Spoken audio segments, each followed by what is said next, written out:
À 10 km de Saint-Malo, à la Gouanière, 1900 habitants, les lotissements poussent comme des champignons. Ici, à l'entrée du bourg, ou encore ici, sur d'anciennes friches industrielles. Il a donc fallu trouver des petits noms à ces nouvelles rues, et ce sont les élèves des 2 écoles du village qui s'y sont collés. D'ailleurs, ce matin, l'adjointe aux affaires scolaires, Cathy Éclimont, fait le tour des classes pour annoncer aux enfants les noms retenus au conseil municipal parmi leurs propositions. Vous avez vraiment été très rapide et vos réponses ont été très appréciées et ont été retenues. Les CM1, CM2 de l'école privée ont choisi des espèces en voie de disparition. Et les gagnants sont... La fameuse rue de la Grande Alose. C'est un migrateur qui était autrefois commun en Europe.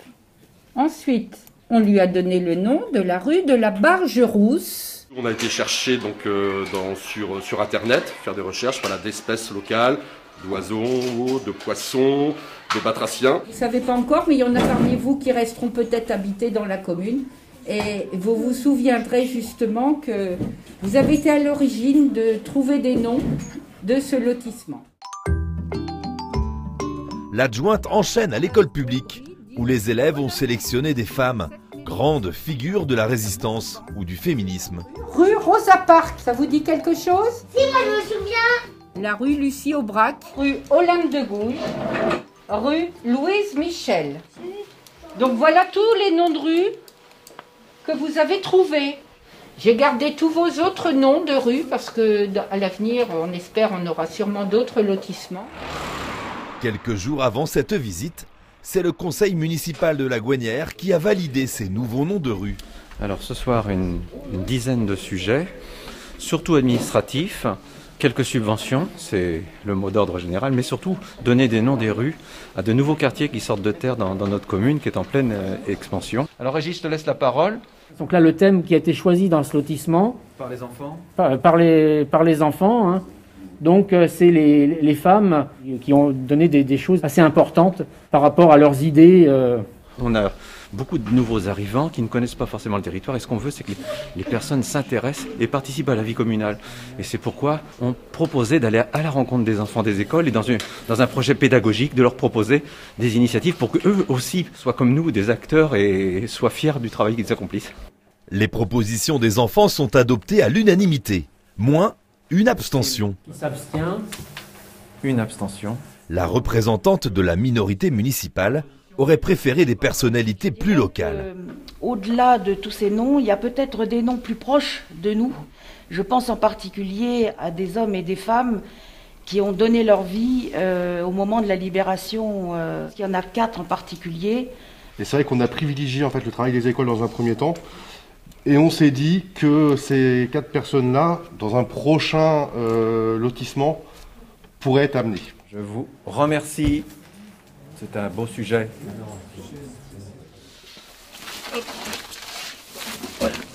À Rennes, Didier et Christian du service signalétique de la ville s'apprêtent à partir pour une matinée de pose de nouvelles plaques de rue, émaillées et fabriquées dans l'Est de la France. Elles sont faites dans le Jura, parce que c'est une société Signogiro qui est tributaire du marché. Nous commandons les plaques de rue une fois à l'année pour éviter d'avoir plusieurs transports.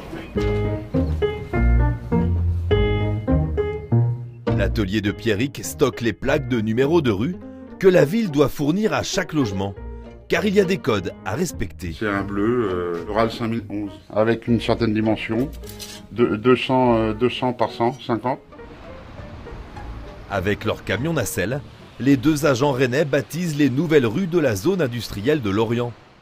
Ils doivent trouver la position idéale des plaques pour un maximum de visibilité. Bien en façade là, que les gens quand ils vont arriver. C'est quelle hauteur réglementaire? 2,30 m. Alors là on va les mettre plus sur deux. Attends, je vais descendre un petit peu. Ouais.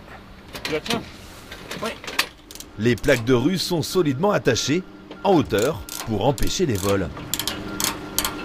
Pierrick constate d'ailleurs qu'ils sont moins nombreux. À une époque, celle qui concernait le cinéma avait tendance à disparaître. Surtout les acteurs de cinéma, Gérard Philippe, Charles Vanel, Marcel Bouzoufi, où on a changé les systèmes de fixation aussi en mettant des écrans inviolables. Christian et Didier posent 2 plaques sur chaque candelabre, une en français et une autre dessous en breton. Car la ville de Rennes s'est engagée, comme 5 autres communes en Ille-et-Vilaine, à appliquer la charte Yad Arbrezoneg pour promouvoir la langue bretonne, en installant entre autres des plaques de rue bilingues à chaque nouvelle création de voie ou de place. À chaque extrémité de rue, une plaque française, une plaque bretonne avec l'intitulé, et en plaque intermédiaire, ne faire qu'une plaque, le nom français avec la traduction bretonne dessous. Est-ce qu'il y a des plaques en gallo? Ah non, on n'est pas, non, c'est pas à l'ordre du jour pour l'instant pour le galop. Contrairement à Liffré, où le galop s'invite à l'entrée de la ville, sur les panneaux lumineux et sur les plans de la commune. Car Liffré a signé la charte du galop d'Ayam d'Amvers en 2015. Dans le nouveau lotissement du quartier de la Bergerie, les voies portent des noms en gallo, comme la rue du Patou, qui veut dire berger. Le mot berger a été traduit en gallo. Donc c'était d'une certaine façon un moyen de trouver un nom de rue qui s'inscrit dans un environnement, dans le quartier de la Bergerie, et aussi de s'engager aussi et de respecter ces engagements qu'on a fait en signant la charte du galop. On peut donc apprendre quelques mots de gallo en se promenant dans ce quartier encore en chantier. Rue de la Pommelle, qui veut dire orge, de la Janique, qui signifie la lande. Oui, c'est du gallo en effet. Ça signifie le lierre. Donc rue de la Castille, ça veut dire quoi? Ce sont les groseilles, la groseille. Le gallo s'est imposé tout naturellement avant le breton pour la simple raison que la langue galaise fait partie du patrimoine local un petit peu plus que le breton au niveau de sa pratique parmi les citoyens. Et le gallo se cache derrière de mystérieux noms de rues, comme le découvre parfois la conservatrice du musée de Bretagne, quand elle essaie de retrouver l'étymologie d'une rue rennaise. Non, ce n'est pas une harpe ou un instrument de musique, c'est plutôt très certainement un nom qui dérive du gallo, qui pourrait signifier plutôt le lieu d'arrêt, de pause, de repos, une sorte de halte, et qui en tous les cas indique certaines résurgences linguistiques dans les noms de rues. Donc là on voit prairie du Moyen-Âge, d'accord, mais finalement pourquoi on avait donné ce nom? Eh bien il faut savoir que cette partie de la ville était fréquemment très humide, et si on devait mettre ses bottes pour aller dans le pré, c'est qu'en effet il y avait certainement une bonne raison. Si ces plaques sorties des réserves du musée datent des années 50, les rues sont déjà dénommées à l'époque gallo-romaine. On en perd un peu la trace au Moyen-Âge, puis réapparaissent lorsque les villes européennes se structurent, au XIIIe siècle. À cette époque-là, c'est surtout l'usage qui prévaut. On se repère par une indication de relief, de végétation ou de forme de la rue. Très souvent aussi, ce sont un petit peu les aspects artisanaux et commerciaux d'une ville qui permettent aussi de se repérer. On pense à la rue Baudrerie par exemple, donc corporation des ouvriers et des marchands du cuir, qui est toujours la rue actuelle, ou alors à la rue de la Parcheminerie que vous avez ici aussi et qui permet aussi de repérer l'implantation de métiers à l'intérieur de la ville qui a créé un véritable secteur. À Rennes, un élément sur les plaques de rue disparaît au fur et à mesure de leur renouvellement. Parfois, en effet, il y a eu des modifications. Alors, il y a des choses qui ont plutôt trait au découpage administratif, hein, les fameuses circonscriptions de la ville, qui sont aujourd'hui un peu désuètes, qu'on ne fait plus du tout apparaître. L'étude de ces noms propres désignant une rue, une place ou un chemin s'appelle l'odonymie. Un mot que Flavie Boukenoufa ne connaissait pas vraiment quand elle a été nommée adjointe, il y a un an. Moi j'ai découvert le mot, pour être même tout à fait sincère. En fait au départ on m'a présenté le fait que j'allais avoir la délégation des dénominations des rues, ce que j'ai trouvé un peu lourd et pas très sexy. Et donc je suis allée me documenter sur la question, un peu interrogative. Et en fait je suis enthousiaste à l'idée d'avoir cette responsabilité. Je la trouve très politique, je la trouve très transversale. On ne peut pas donner n'importe quel nom à n'importe quelle rue. Il y a toujours une logique. C'est ce que répétait Joël David, chargé d'odonymie à la ville de Rennes, aujourd'hui à la retraite. À la semaine prochaine, au revoir pour une balade dans une nouvelle rue. Il y a des logiques puisqu'on va être attentif à avoir une logique historique. Par exemple, qu'est-ce qui s'est passé avant sur ce lieu? On est en train de réfléchir à des dénominations autour de l'Hôtel-Dieu ou dans le nouvel espace Hôtel-Dieu. Et on pense notamment à des dénominations en rapport avec la médecine. On va avoir aussi des logiques géographiques, éviter de mettre tel nom à côté de tel autre nom, plutôt essayer de trouver des cohérences. Par exemple, si des personnes ont eu un parcours d'engagement commun, c'est intéressant de les mettre au même endroit. À chaque fois que la ville a besoin de nouvelles dénominations, elle fait appel à la commission Odonymie, composée de représentants des services de la ville, d'élus, d'historiens et spécialistes de l'histoire locale. Un comité qui relaie aussi les propositions envoyées par les habitants. Différents noms de rues sont alors présentés et envoyés au conseil municipal qui a le dernier mot. Création de dénomination de voies sur le parvis du futur équipement de nous Antipode avec le choix du parvis Agnès Varda. Des oppositions, des abstentions, merci de cette unanimité. En février, Loïc Lebrun, élu de l'opposition, a fait un vœu que l'on attribue une rue à son mentor en politique. J'ai souhaité que l'on donne un emplacement, une rue, un espace en mémoire du président Giscard d'Estaing qui vient de décéder. Je pense qu'il est normal qu'une grande ville comme Rennes rende hommage au président de la République qui ont marqué l'histoire de notre pays. Eh bien, bientôt, je l'espère, au cours du mandat, je l'espère aussi. J'y travaille, j'ai pris bonne note de sa proposition que j'ai trouvée tout à fait pertinente et en fait, elle était déjà d'ailleurs annotée dans mon cahier des charges. Mais Jacques Chirac, un autre ancien président, est décédé avant Giscard et n'a pas encore de rue à sa mémoire. Loïc Lebrun devra donc être patient. Il y a effectivement une liste d'attente, il faut trouver l'emplacement et on ne peut pas donner une ruelle à un ancien président de la République. Il ne faut pas réserver les boulevards au nom d'hommes, donc quand on est sur des hommes qui ont été présidents de la République, on a du mal à imaginer que ce soit autre chose qu'un grand axe en fait, et en même temps ces grands axes ils sont rares et il faut aussi savoir les réserver aux femmes. En France, peu de femmes ont l'honneur de voir leur nom attribué à une voie dans l'espace public. À Rennes, il y a un peu plus de 1800 rues. 1000 portent le nom d'un personnage ayant existé. Et sur ces 1000, on en a 900 qui correspondent à des dénominations masculines et donc le reste, soit 150 arrondis de femmes. Donc c'est très peu. Ce qu'il faut savoir aussi, c'est que cette orientation, elle est impulsée depuis 1977 à Rennes, clairement dans des intentions politiques. Et depuis 1977, c'est 126 noms de femmes qui ont été donnés. Donc ça veut dire que quand ils ont démarré, il n'y en avait que 29. Et ça veut dire que pour rattraper le retard, par exemple en 2019, on a donné plus de 70% de noms de femmes sur la totalité des dominations de l'année en fait. Et les petites communes tentent aussi de combler le déficit. Morgane Madiot est maire de Saint-Armel depuis 1 an, où l'on compte seulement 2 rues avec des noms de femmes. Camille Claudel, la veuve Tual, qui est une personne qui a priori est une grande donatrice pour Saint-Armel. En janvier, le conseil municipal a voté la dénomination de 3 rues pour le nouveau lotissement. 3 femmes bretonnes ont été choisies. Alors en fait, rapidement, il y a un consensus qui s'est fait de manière assez naturelle sur le fait de mettre en fait des noms de femmes, de donner des noms de femmes à ces rues. C'est vrai que c'est quelque chose qui déjà nous avait porté un peu pendant la campagne, le fait de dire c'est important que les femmes soient visibles dans l'espace public et c'est pour ça aussi qu'il y a le choix qui avait été fait par l'équipe de mettre une femme en tête de liste. Nous sommes dans la rue Angela Duval. La future rue Angela Duval, parce que pour l'instant c'est plutôt un chantier. Le panneau est même pas encore installé, même pas encore imprimé. Angela Duval, qui a écrit de la poésie en breton, à une époque où la langue bretonne était quasiment interdite dans les écoles.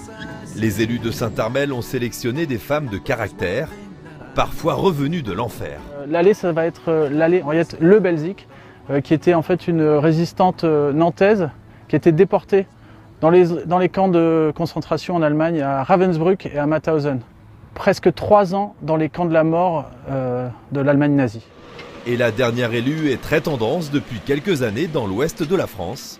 De nombreux collèges, lycées, places ou rues portent son nom. À Rennes, Nantes, Vannes, Bru et maintenant Saint-Armel. Anita Conti, océanographe, la première femme océanographe française. Bretonne d'adoption. En finir avec la sous-représentation des femmes dans le choix des noms de rue, ce n'est apparemment pas une priorité pour toutes les villes du département. À Saint-Malo par exemple, 300 hommes ont leur plaque de rue, les femmes, 20. Et ce n'est pas la décision du dernier conseil municipal qui va inverser la tendance. Nous en arrivons à l'espace public avec la délibération numéro 30 et des dénominations de voies. Les élus malouins devaient baptiser 10 nouvelles rues. Le résultat a interloqué Anne Le Gagne, élue de l'opposition et médecin. Sur 10 choix, il y a une femme. Si je vois l'intérêt de mettre des médecins à proximité du pôle de santé mentale, il doit bien y en avoir quelques femmes qui exercent aussi cette mission, mais je ne suis pas encore morte, donc je ne vous proposerai pas mon nom. Moi, je suis prêt à entendre vos propositions et, si possible, à en retenir quelques-unes. Et si les élus de la cité corsaire manquent d'inspiration, voici une piste. La veuve Jeanne de Belleville. Il y a 2 ou 3 corsaires qui étaient des femmes, notamment une veuve qui, pour venger son mari, a été attaquer les bateaux du roi de France. Le roi de France avait fait décapiter son mari. Je vengerai votre père, je le promets, foi de Bretonne.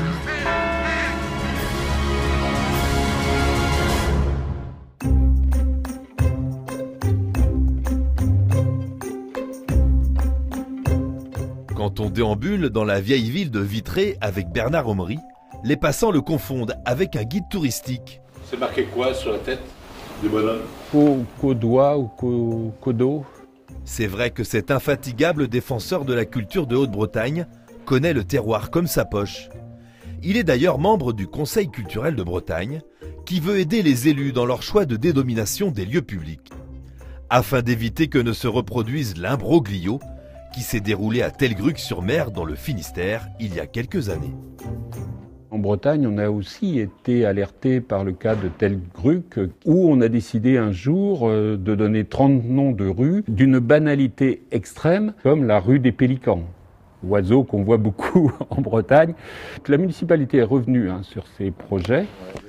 Bernard et les membres du Conseil culturel de Bretagne ont donc édité un petit document avec leurs préconisations pour choisir un nom de manière consensuelle, originale et respectueuse de l'histoire, des personnes et des lieux. On a préconisé au Conseil culturel de chercher des noms en lien avec la culture du pays. Il y a une grande richesse de curieux, d'érudits qui ont travaillé sur chaque commune, qui vont sûrement être capables de trouver des noms.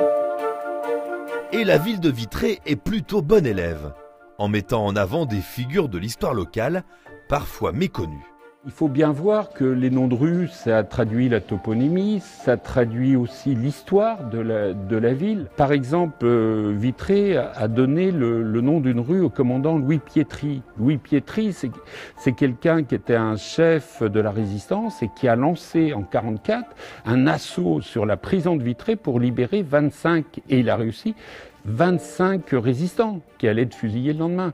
Les plaques de rue du centre-ville historique de Vitré sont en harmonie avec leur environnement, en pierre, fond vert discret, avec le lion rouge blason de la commune et l'explication historique. Mais en France, les plus courantes sont les fameuses plaques bleues au bord arrondi. Jean-Charles Gégaud, le patron de Self-Signal, installé à Cesson-Sévigné, en expédie des centaines chaque semaine dans toute la France. Les collectivités passent commande et c'est dans cet atelier qu'elles sont préparées. Nous aujourd'hui c'est de l'impression numérique, c'est de la lettre adhésive qui va être collée ensuite. Là l'intérêt de ça, si vous voulez, c'est qu'il n'y a pas d'écran à sortir, rien du tout. Donc le client il veut sa plaque de rue, nous on l'a fait entre la commande et la fabrication, elle part en 2 jours quoi, si vous voulez. Bon, ça coûte une petite trentaine d'euros, on va dire. Certaines plaques peuvent être plus onéreuses et élaborées. C'est le cas de cette commande d'une commune de la région parisienne. Mais là, on est sur des produits un peu exceptionnels, quoi. En fait, c'est une plaque de rue en plexi transparent sur laquelle il y a la photo de la personne, plus je pense c'est la médaille de compagnon de la Libération. C'est un produit assez basique, mais qui a plein de variantes. La ville de Saint-Briac-sur-Mer, dans le département, a par exemple un cahier des charges très précis. La demande est que la plaque, la face, elle soit bleue, un peu comme cette ville-là. Toute la plaque en elle-même, elle a été laquée verte, avec la face, avec la couleur bleue. Mais la plaque de rue standard au bord arrondi a du souci à se faire. Car l'avenir, c'est plutôt ça. Aujourd'hui, sur la plaque, elle est moins onéreuse à fabriquer. un rail, c'est un alu qui a été embouti. On sort des plaques un peu arrondies qu'on avait anciennement. C'est un peu plus moderne. L'entreprise rennaise de Jean-Charles répond à toutes sortes de commandes, des plus petites à l'unité, jusqu'au renouvellement des plaques ou numéros de toute une ville. On a fait Landerneau il y a quelques années. Ils ont fait des plaques de rue pour toutes les rues. Je sais plus, c'était une opération de 1500 plaques, un truc comme ça.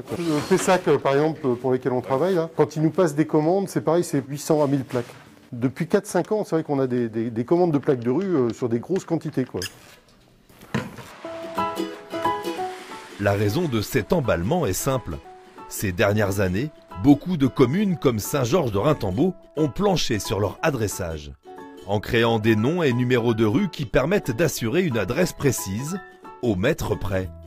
Pour les secours et la qualité de la distribution des livraisons, par exemple, l'adressage est également indispensable pour l'accès à la fibre. D'ailleurs, ce vendredi 2 mars, dans la salle des fêtes de Saint-Georges, chaque propriétaire est invité à venir chercher sa plaque de numérotation. C'est parti, venez avec moi. Donc on a 672 plaques à distribuer pour la commune de Saint-Georges, en 2 jours. Donc au travail. On se croirait aux chiffres, aux lettres en fait. On n'a pas beaucoup de lettres, on a surtout des chiffres quand même. Pourvu que le compte soit bon. Lefebvre, c'est celle-ci. Et je veux bien une signature s'il vous plaît. Il y avait un vieil adage qui disait pour vivre heureux, vivons cachés. Et c'était un peu ça en fait. Les gens se connaissaient entre eux, les gens savaient où leurs voisins habitaient, se connaissaient l'adresse. Mais quand il y a des gens qui viennent de l'extérieur, c'est pas évident, quoi. C'est moi qui ai mis ma pancarte. Parce que les gens, quand ils arrivent dans le village, eh ben, j'étais obligé de mettre un panneau parce qu'ils s'en vont à la métairie du bois. Une évolution plutôt bien accueillie par les citoyens de la commune. La redéfinition des adresses avec la création des numéros permet aussi de définir des points précis sur les GPS. Une évolution plutôt bien accueillie par les citoyens de la commune. Donc ça va être plus facile pour les livreurs, les facteurs remplaçants, les gens comme ça, quoi. En plus, moi je possède un jardin botanique, donc ça va faciliter les choses. L'adresse va être plus précise, quoi. Bah oui, c'est dans l'air du temps. Hein. Ouais. Voilà, pour les livreurs, c'est vrai que maintenant ça va être plus simple. Vous aurez le 57. Les élus ont profité de cette opération exceptionnelle pour débaptiser des lieux-dits. Il s'appelait aussi la Maison Neuve, là. Il y avait des lieux-dits qui étaient répétés sur la commune. Je prends l'exemple de la Maison Neuve. Il y avait 3 maisons neuves sur Saint-Georges-de-Rintembeau, sur 3 endroits complètement différents. Ce qui a été décidé, en fait, c'est de garder un lieu-dit, la Maison Neuve, et puis de changer les 2 autres. Débaptiser une rue, ce n'est pas commun. À Rennes, une polémique ressurgit régulièrement au sujet du boulevard Alexis Carrel, du nom d'un biologiste prix Nobel de médecine en 2012, mais aussi eugéniste, antisémite notoire, collaborateur obsédé par la sélection humaine. En 2017, des jeunes communistes et des élus du parti de gauche ont lancé une pétition pour demander le changement du nom de cette rue.